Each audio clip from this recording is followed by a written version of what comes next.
Welcome back to the AOM podcast. I'm Harry Brailsford, and we're with Scott Lopez, the author of The Ultimate Guide to AOM. Hi, Scott. How are you doing, Eric? Good. Hey, walk us through what the viewers can see on the screen about this ecosystem chart. So you have the distributors at the top, and then you go through the channel. What's going on with that thing?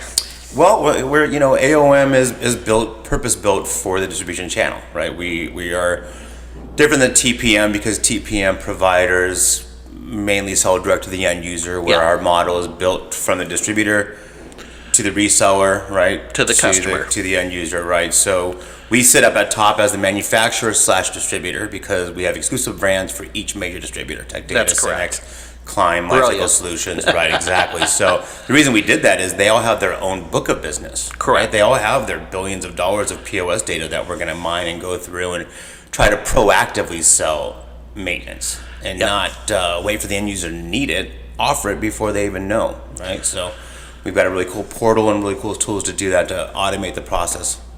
Yeah, and on the left side, I'm just looking at it now. So I follow the flow with the arrows. The OEMs are listed at the very top, followed by the distributors with your exclusive brands, followed by the reseller channel and off to the customer. But you bypass the traditional third-party maintenance players. Now, why is that? Again, right, we're trying to protect the book of business that they have, right, that they've built, right? Some of the partners that we talk to, the reseller partners, every time we talk to them, the feedback is, I like buying this through distribution because there's a huge conflict of interest, right?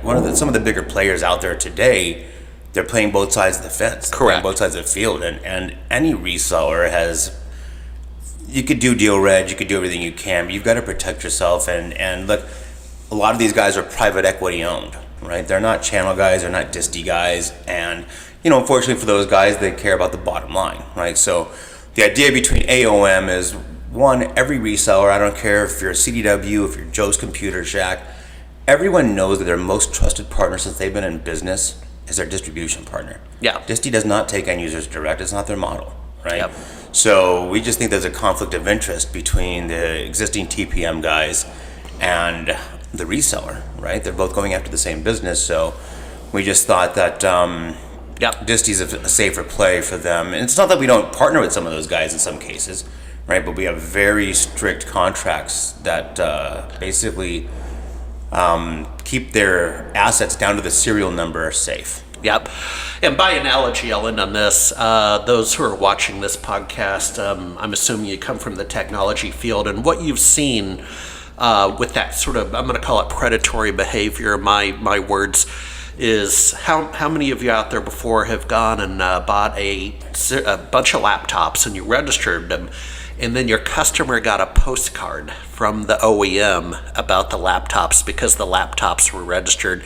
And Scott, we used to call that a foul ball. Not okay, right? That's why I'm a disty guy, channel guy through and through. There we go. So folks, be sure to look at the URL down below and go over to Scott's site and download a free copy of The Ultimate Guide to AOM.